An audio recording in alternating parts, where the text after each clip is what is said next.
People like me who was born and spent a certain amount of time in these areas which I just named is not expected to turn out like this. Just like on YouTube, forgive your brain some new food.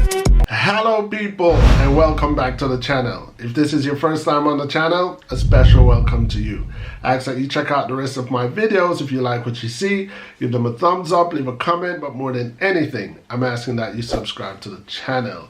A year ago, I believe around this time, I did a live, my first one and only live video, and I thought because it was a year ago that I did a live, I should do another live. So I was going to do another live, and then I thought, well, my live was successful because I had the assistance of my wife and my son, you know, because when you do live videos, I really want to let the people who are commented feel counted. So I use the assistance of my wife and son to keep up with the comments so I can address everybody's comments and give them an answer in return. So because I don't have the assistance of my wife and my son today, I decided to replace my live with this video, which is going to talk about more about me. I'm going to title this video More About Me. And I'm also going to be asking the question, should Jamaica thrive harder to become a republic, or should it stay in its present state at the moment where Queen Elizabeth II is head of state? But we'll get there and I'll give a little commentary on that. So without any further ado, let's get into more about me. This video was also triggered by a comment that one of my subscribers made, and instead of replying to that particular subscriber, I decided let me broaden my answer in a vlog, which I believe will be more interesting and more entertaining. First and foremost, let me say to my subscribers, all of my subscribers, including the subscriber that wrote this particular comment, that I do read all the comments. I find them informational, some of them I find educational, and I highly value those comments. And because I highly value those comments, brace yourself that sometimes based upon what you say in your comments, I may do a video about it. Not an attack video, not a criticize video, because this platform is not about that. But like I say, as a response, I would broaden it verbally, which I believe you guys will find more entertaining. So this particular subscriber who, through commenting back and forth with this person over the few years I've been on YouTube, I've suspected to be a highly intelligent individual. So I have to give that subscriber that props, because I could tell by the argument, I could tell by the wording, the structure of the comments, that this person is of high education. And the comment is wide, but I'm just going to extract the part that triggered me to do this video. And the comment states that they believe that my views are colored by my past and not so positive experience in Jamaica. And that is true. That is 100% true. My views are definitely colored by my past and not so positive experience in Jamaica.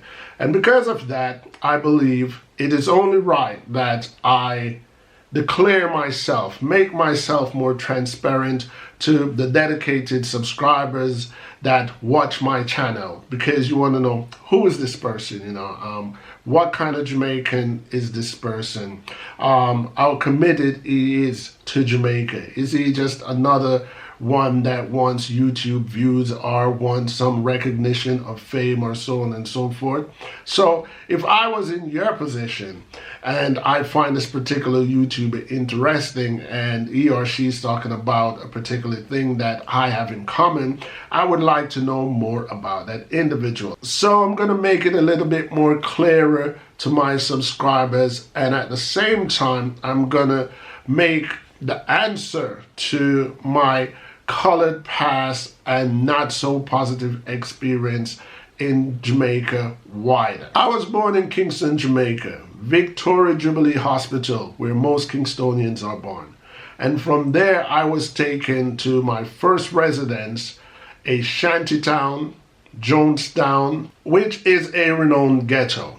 Jonestown was a ghetto when I was born, and Jonestown is still a ghetto today. True to the fact is, when I was born in Jonestown, obviously I wasn't aware of any of this. I go off what's on my birth certificate and stories that was told to me by my parents. You were born in Jonestown. What I do remember is that I attended Central Branch All-Age School. However, when I attended Central Branch All-Age School, I did not live in Jonestown. However, I didn't live anywhere greater than Jonestown, because by the time I was at Central Branch All-Age School, I was living in Arnett Garden. I actually live on Lincoln Crescent, right at the corner, which is now renowned to be Black Roses Corner. And from Lincoln Crescent, while still going to Central Branch, my mom moved to the Mountain View area, the renowned area which is alias Vegas. Everybody knows it to be Jake's Road. So my life in Jamaica started in the most notorious ghettos of all. So the colorfulness of my past obviously would start at school, Central Branch All-Age School. And unlike some other all-age school in Jamaica or around the world, things happen at Central Branch All-Age School which just didn't happen anywhere else in the world. Meaning there's been times when we were at Central Branch All-Age School in the morning in devotion, and all of us students had to get flat on the floor. Why? Because gunshots between gangs from Jonestown and Annatown or Trenchtown, or sometimes it's between gunmen and police that would just run through our school with no regard, just firing gunshot. So teachers and students have to get flat.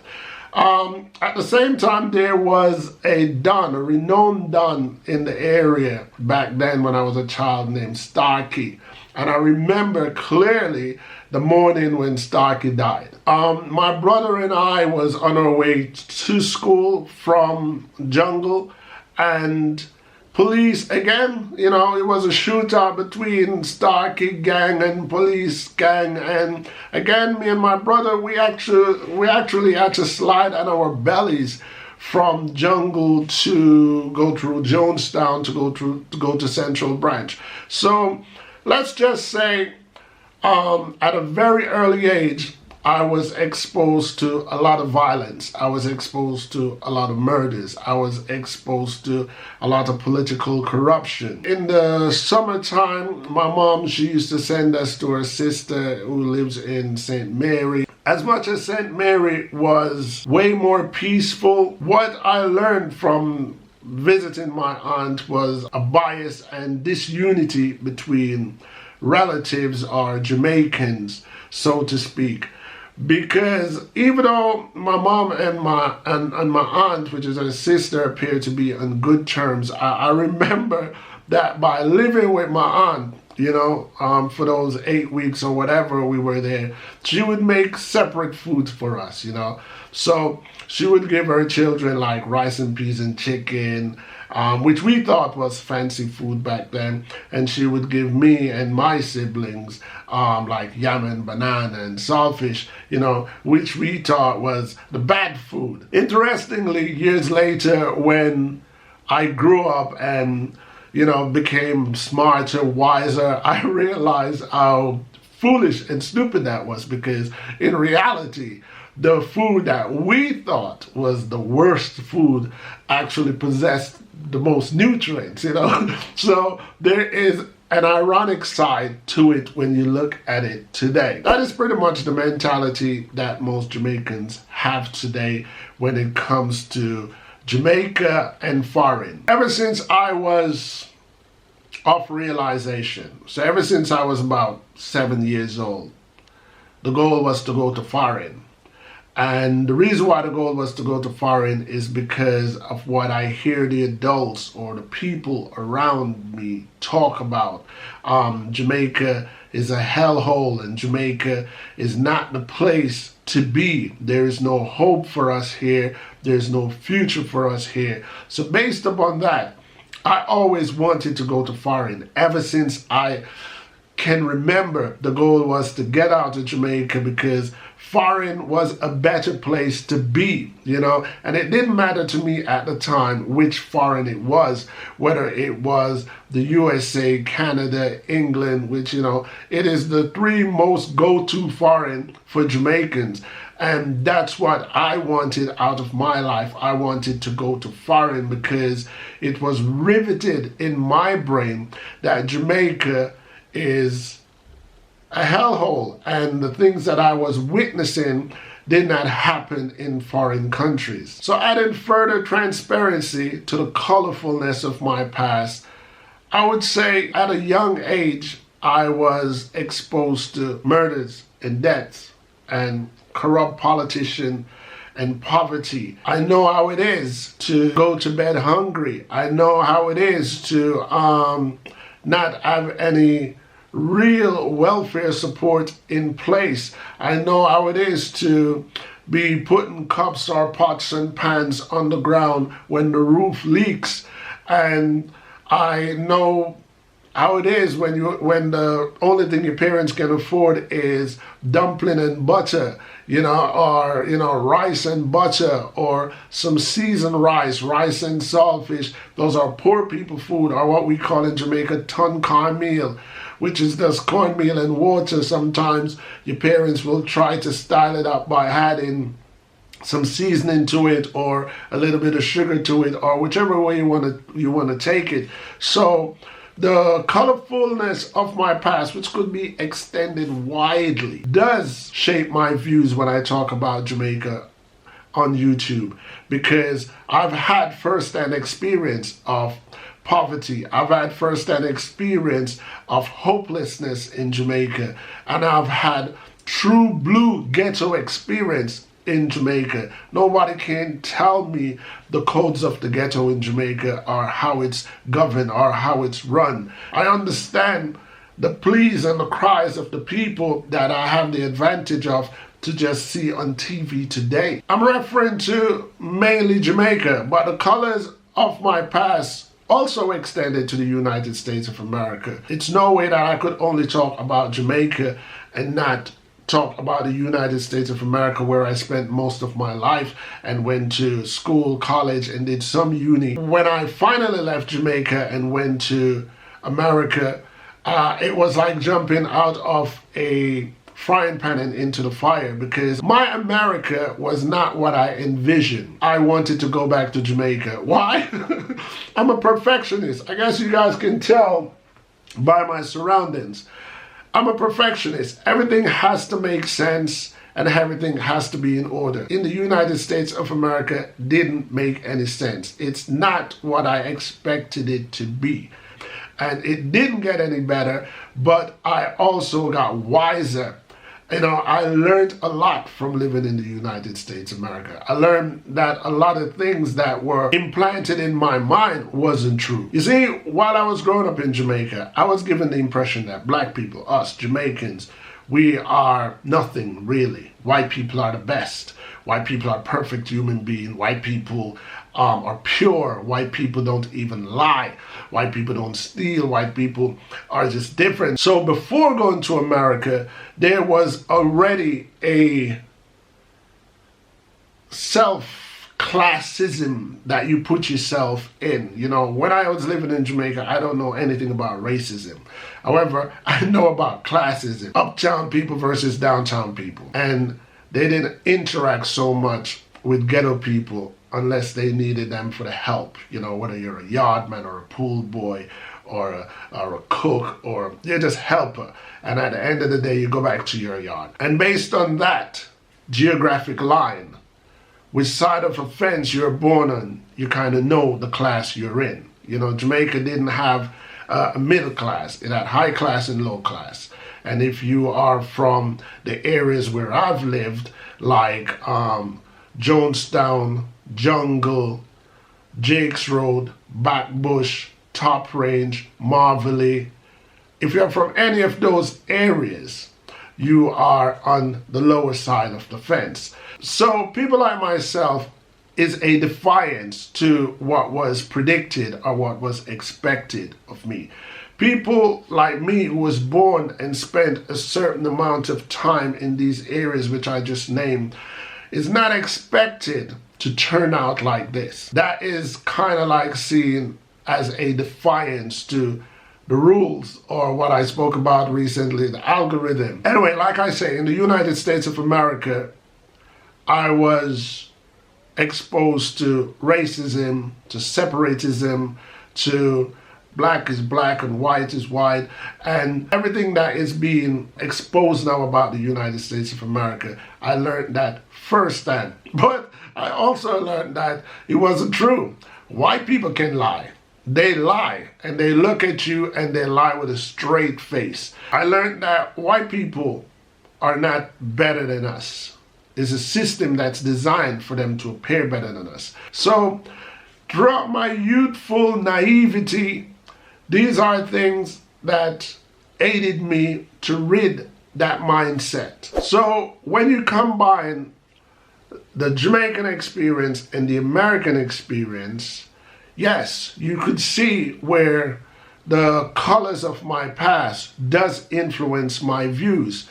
Now that I've grown into an adult, I could claim to be a successful adult because I'm far removed from the poverty and the struggle that I once knew. And now that I'm in this position, it's only right that if I have the opportunity or a platform, whether that's in a book or on a TV station or on a visual platform like YouTube, is to use my experience and educate the people and the land that I love, which is Jamaica. So when I get any whiff that people in Jamaica are still living the same way that is so far removed from my mind, but not forgotten, it's only right because of my previous experience that I want to help, that I want to do something about it, that I want to fix that situation.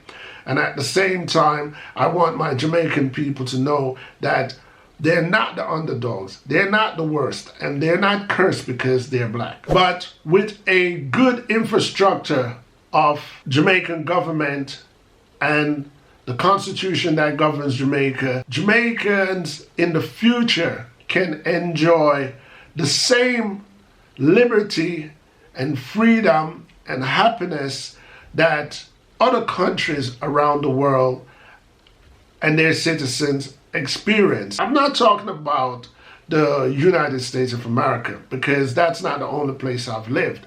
I've lived in the United Kingdom for many years, and there's certain freedom and liberty that living in the UK affords its residents and its citizens that Jamaicans are deprived of. I've also lived in Switzerland, which to this day I would class as one of the best countries of the world. And the wealth of life that Switzerland offers is what I would like to see Jamaica one day be able to offer its people. And the comfort that Swiss residents experience, I would like to see Jamaica experience. Switzerland only has maybe twice the amount of citizens as Jamaica have.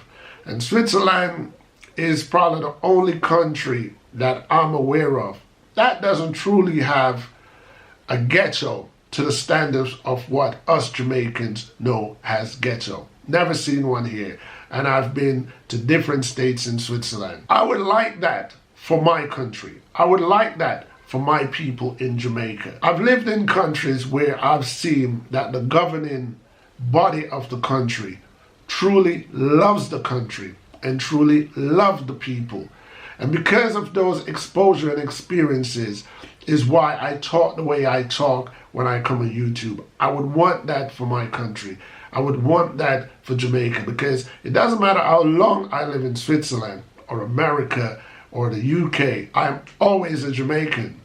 Even if I become a naturalized citizen, there's somewhere in that document that says my origin is Jamaican. And with rules, laws, and contracts, those statuses, naturalized statuses, can be withdrawn at any given time. So, because I'm aware of that reality, because I'm aware of those possibilities, is why I invest my free time and my interest in Jamaica, in its laws and in its politics. Another reason why I talk the way I talk about Jamaica and wanting the best for Jamaica and Jamaicans is because of my exposure. It's because I see that it's possible in other countries. I see where politicians in other countries put their citizens first and their citizens' welfare first, and they share the wealth evenly. When it comes to Jamaican politics and its design, Jamaica is still all about being the big man. You put any Jamaican in a position and it's not about serving the people. It's about I am king or I am queen. And look, they need me. I can do for them and they're running behind me and I need that recognition and I need that popularity. While in Switzerland, it's not so. You could take a public train and ride it with a member of the board that's actually in charge of Switzerland. That's how humble the society is in Switzerland, and that's how humble the politicians are here. It's not about self. It's not about I'm just going to take as much as I can until I'm out of this position because I want my house to be bigger than my neighbor's house, and so on and so forth. In Switzerland, you can't even tell who's got more money than who, because everybody is just so humble. Nobody spend excessive amount of money to live in a bigger size apartment or a bigger size house just to prove a point. And what most of the wealthier people in Switzerland can afford, most of the average people in Switzerland can afford, because the society puts their citizen first and they spread it out, the opportunity, so fair and square that everybody truly can get a piece of the pie. Does everybody in Jamaica truly get a piece of the ackee? No, because it's all about the big man thing. And the reason for that goes back to slavery, goes back to us being colonized. I've spoken on this channel before about Edward Seaga and Michael Manley and the reason why I didn't like any of them. I'm not racist. If I was, I would say it. But I did not like the reigning of Edward Seaga and Michael Manley for the simple fact that Jamaica was 90% black and we were being led by two people who look white. If they went abroad to represent Jamaica in any foreign affairs meeting, those people would see white people.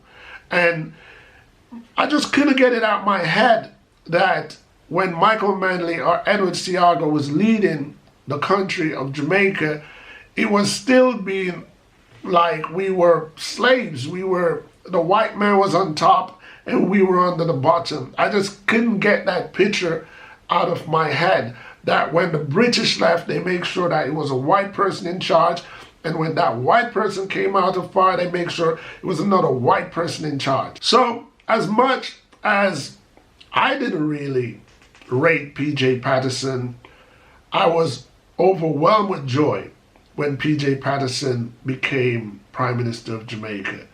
At that time, I lived in the United States of America as a permanent resident. So as much as PJ Patterson was Prime Minister, his presence and my overwhelming happiness had nothing to do with my residence in Jamaica because I didn't live there. But he was black. And to me, that was a change in the face of politics. And after PJ Patterson, I believe there was Bruce Golding, then there was Portia, then there was Andrew, there is Andrew. It's a good look.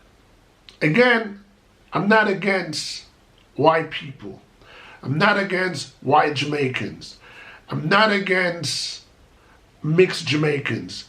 But based on our history of slavery and colonization, you have to understand, I had no foreign experience then, so that was just my view from being in Jamaica, because I've seen the movie Roots, and the movie Roots upsetted me so much as a child. It made me angry, and it's from then that the mentality of superiority becomes a part of the Jamaican culture, where today, even though most of the politicians look like me, They still want to mimic what previous administration used to do. They want to mimic the colonization attitude. They don't want everybody to have the same size house. They want some level of praise or some level of superiority position. And that is where Jamaica has a problem. We need leaders and politicians in Jamaica that loves the people of Jamaica, love the country of Jamaica, and would want the best for the people of Jamaica. Not just talk the talk and take for oneself during their tenure and then they're gone. That is selfish and that is self-love. Because of my worldly experiences is why I have the views that I have. Because of my experiences in Jamaica, in the hood, because of my experiences in foreign, because of my graduation in Jamaica, where when I went back to Jamaica to live, I lived so far removed from the ghettos and the hoods that I actually grew up in. And as much as I am proud of that accomplishment, and I can say, yes, I made it, I still think about the other hundreds of thousands of millions of people that only know that life and they die only knowing that life. I think about those people. So it is my love for Jamaican people why I'm so passionate about amendments of its laws and betterment of its government. Speaking of government, before I wrap up this video, the question is, should Jamaica become a republic? For most of you who do not know what the difference is, Jamaica becoming a republic would be ridding the Governor General and ridding Queen Elizabeth II of head of state. If your answer is yes, tell me why. What's the benefit you think? If your answer is no, tell me why. What's the negative effect or impact do you think that would cause Jamaica? I read that both parties in Jamaica, the Jamaica Labour Party and the People's National Party, are in full support of having Jamaica becoming a republic. Why the delay? I don't know. Why I'm not hearing any noise about it? I don't know. But just let me know what you guys think. Should Jamaica stay exactly as it is, having the Queen as head of state, or should Jamaica push forward in second or third gear towards becoming a republic? Let me know, people. As you know on this channel, I appreciate thumbs up and thumbs down, agreement and disagreement, because at the end of the day, people, each one teach one. You've reached the end of my video, and that in itself is a support that I truly appreciate. Other ways that you can support this channel is by giving this video a thumbs up. But the most important way to support my channel is to hit that subscribe button so you do not miss out on any of my future uploads. The third way to support this channel is to go to my Teespring account and purchasing any of my merch. And the fourth way that you can support this channel is joining me on Patreon to give me a contribution to help me to do what I do here on YouTube. Once again, I want to thank all of you guys for checking out my video and ask that you continue to join me, ENT Sabas, here on YouTube to see where my journey takes me. Until next time, peace.